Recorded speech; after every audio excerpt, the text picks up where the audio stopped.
नमस्कार विद्यार्थी मित्रांनो, स्वागत आहे तुम्हा सर्वांचं अभ्यास गुरु या चॅनलवर। विद्यार्थी मित्रांनो, या व्हिडिओमध्ये अतिशय महत्त्वाचे 20 प्रश्न आपण पाहणार आहोत।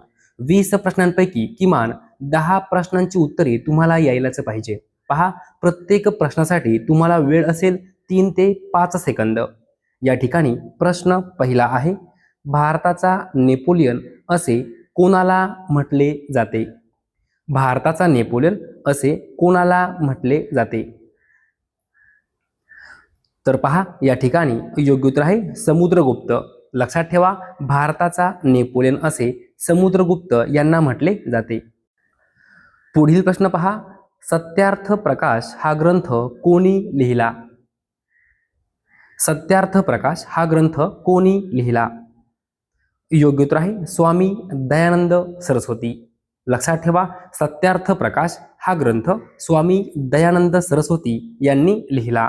हा प्रश्न 50 वेळापेक्षाही जास्त वेळा पोलीस भरती, तलाठी भरती, वनरक्षक भरती, आरोग्य भरती यामध्ये विचारला गेला आहे।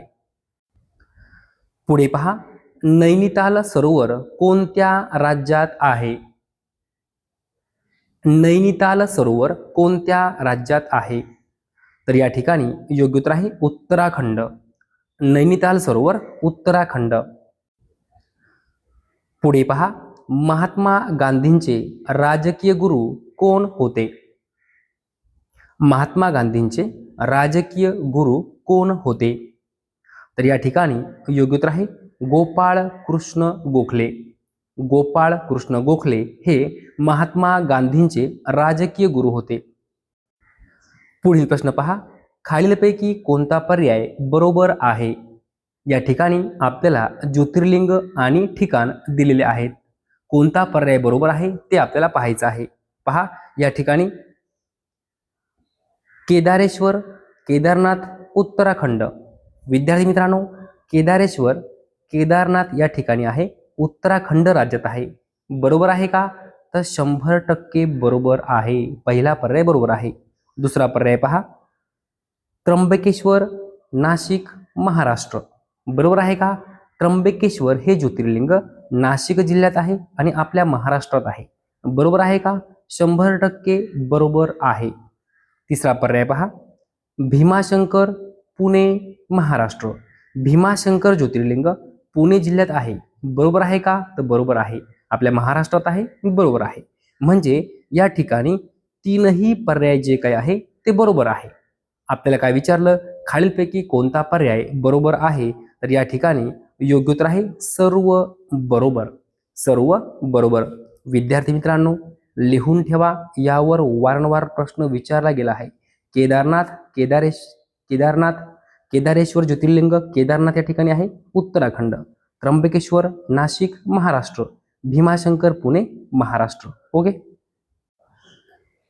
पुढील प्रश्न पहा, दंभ या शब्दाला खालीलपैकी कोणता शब्द समानार्थी आहे? दंभ हा शब्द आहे, या शब्दाला खालीलपैकी कोणता शब्द समानार्थी आहे?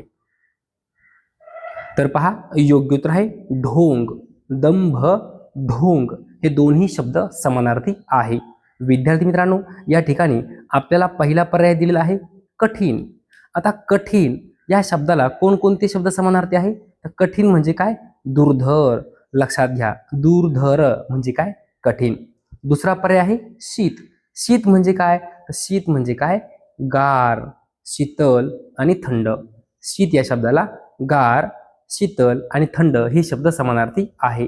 तिसरा पर्याय आहे आखूड। आखूड म्हणजेच काय? अपुरा, थिटा। लक्षात घ्या, आखूड, अपुरा आणि थिटा हे शब्द समानार्थी आहे। लिहून ठेवा, दुर्धर आणि कठीण हे दोन्ही शब्द समानार्थी आहे। शीत, गार, शीतल, थंड समानार्थी आहे। आखूड, अपुरा, थिटा हे शब्द समानार्थी आहेत। लक्षात ठेवायचं आहे। पुढे पहा, मानवी चेहऱ्यात एकूण किती हाडे असतात? मानवी चेहऱ्यात एकूण किती हाडे असतात? योग्य उत्तर आहे 14। मानवी चेहऱ्यात एकूण 14 हाडे असतात। पुढे पहा, वनतारा हे प्राणी संवर्धन केंद्र कोठे स्थित आहे? वनतारा हे प्राणी संवर्धन केंद्र कोठे स्थित आहे? तर जामनगर या ठिकाणी. लक्षात ठेवा, जामनगर कोणत्या राज्यात आहे असा प्रश्न आला तर लक्षात ठेवा गुजरात राज्यामध्ये जामनगर आहे. वनतारा हे प्राणी संवर्धन केंद्र जामनगर या ठिकाणी आहे, गुजरात राज्यात आहे. पुढे पहा, चिपको आंदोलन खालीलपैकी कशाशी संबंधित आहे? पर्याय पहा, नदी संरक्षण, वृक्ष संरक्षण, कीटक संरक्षण, शेती संरक्षण. तर या ठिकाणी योग्य उत्तर आहे वृक्ष संरक्षण. चिपको आंदोलन वृक्ष संरक्षण याच्याशी संबंधित आहे. पुढे पहा, काक्रापारा धरण कोणत्या नदीवर बांधण्यात आले आहे? काक्रापारा नावाचं धरण आहे, ते कोणत्या नदीवर बांधण्यात आले आहे? योग्य उत्तर आहे तापी नदी. काक्रापारा धरण तापी नदीवर बांधण्यात आलेले आहे. जर विचारलं काक्रापारा धरण कोणत्या राज्यात आहे तर गुजरात राज्यामध्ये काक्रापारा धरण आहे. लक्षात घ्या, काक्रापारा धरण गुजरात राज्यात आहे, तापी नदीवर आहे. पुढे पहा, महाराष्ट्रात कोणत्या वाऱ्यामुळे पाऊस पडतो? हा प्रश्न 100 वेळापेक्षाही जास्त वेळा पोलीस भरतीमध्ये, तलाठी भरतीमध्ये, वनरक्षक भरतीमध्ये, आरोग्य भरतीमध्ये विचारला गेला आहे. लक्षात ठेवा, महाराष्ट्रात कोणत्या वाऱ्यामुळे पाऊस पडतो? योग्य उत्तर आहे नैऋत्य मोसमी वारे. नैऋत्य मोसमी वाऱ्यामुळे महाराष्ट्रात पाऊस पडतो. पुढे पहा, पहिल्या गोलमेज परिषदेच्या वेळी भारताचे व्हाईसरॉय कोण होते? पहिल्या गोलमेज परिषदेच्या वेळी भारताचे व्हाईसरॉय कोण होते? योग्य उत्तर आहे लॉर्ड आयर्विन. Lord Irwin. पुढे पहा, नानगल धरण कोणत्या राज्यात आहे? नानगल नावाचं धरण आहे, कोणत्या राज्यात आहे? योग्य उत्तर आहे पंजाब. वारंवार हा प्रश्न परीक्षेमध्ये विचारला गेला आहे, लगेच लिहून ठेवा. नानगल धरण पंजाब. नानगल धरण पंजाब. जर विचारलं कोणत्या नदीवर आहे तर सतलज नदीवर आहे. लक्षात घ्या, नानगल धरण सतलज नदीवर आहे, पंजाब राज्यात आहे. पुढे पहा, इन मीन 3.5 या अलंकारिक शब्दाचा अर्थ काय होतो? इन मीन 3.5 हा अलंकारिक शब्द आहे, याचा अर्थ काय होतो असं आपल्याला विचारलं आहे. विद्यार्थी मित्रांनो, योग्य उत्तर आहे फारच थोडी माणसे. इन मीन 3.5 फारच थोडी माणसे. पुढे पहा, वर्धा जिल्ह्यातील सर्वात उंच शिखर कोणते? तर या ठिकाणी योग्य उत्तर आहे गरमसूर. लक्षात ठेवा, वर्धा जिल्ह्यातील सर्वात उंच शिखर कोणतं आहे? गरमसूर.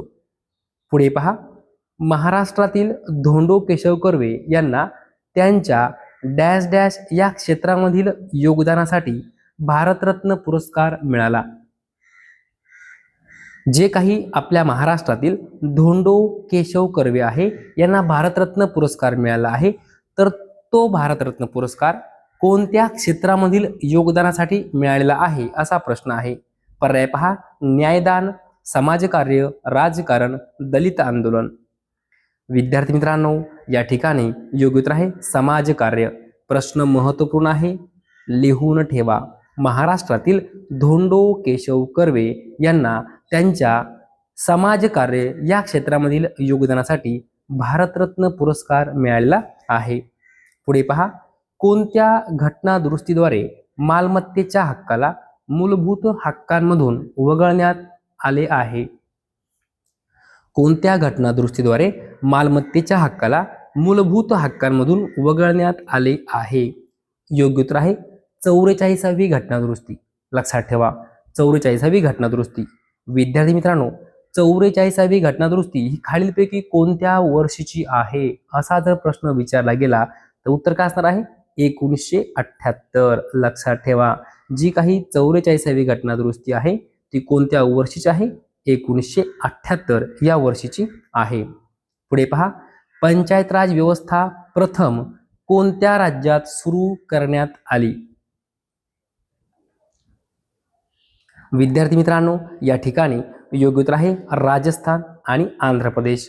आता पहिल्यांदा राजस्थानमध्ये आणि नंतर राजस्थान, नंतर आंध्र प्रदेशमध्ये. लक्षात ठेवा, पंचायत राज व्यवस्था प्रथम राजस्थान आणि नंतर आंध्र प्रदेशमध्ये सुरू करण्यात आली. पर्याय व्यवस्थित वाचा, या ठिकाणी कन्फ्यूज होऊ शकतं. आपल्याला पर्याय असे दिलेले आहेत, पहिलं राज्य आणि दुसरं राज्य असे आपल्याला पर्याय दिलेले आहेत. आपण घाई गडबडीमध्ये या ठिकाणी पहिला पर्याय आहे राजस्थान आणि मध्य प्रदेश. आपण पटकन 1 नंबर पर्याय करू, उत्तर चुकणार. दुसरा पर्याय नाही, तिसरा पर्याय नाही, तर लक्षात घ्या योग्य उत्तर आहे 4 नंबर पर्याय राजस्थान आणि आंध्र प्रदेश. पर्याय व्यवस्थित वाचायचे आहे. 1 नंबर राजस्थान राज्याने आणि 2 नंबर आंध्र प्रदेश राज्याने. ओके, पुढे पहा. पाव हा शब्द कोणत्या भाषेतील आहे? पाव. विद्यार्थी मित्रांनो, पाव पहिलं अक्षर काय आहे? प, आणि प वरूनच आपल्या उत्तराची सुरुवात आहे. योग्य उत्तर आहे पोर्तुगीज. पाव हा शब्द पोर्तुगीज भाषेतील आहे. हे ट्रिक्स आहे, ट्रिक्स वरनं कसं लक्षात ठेवायचं त्यासाठी तुम्हाला सांगितलेलं आहे. पाव पहिलं अक्षर प, प वरनं पोर्तुगीज असं लक्षात ठेवा. ओके विद्यार्थी मित्रांनो, अशा प्रकारे या व्हिडिओमध्ये 20 प्रश्न आपण पाहिलेले आहेत. हे सर्व प्रश्न वारंवार परीक्षेमध्ये विचारले गेलेले आहेत. जर तुम्हाला हा व्हिडिओ आवडला असेल तर नक्की एक लाईक करा, शेअर करा, सबस्क्राईब करा. धन्यवाद.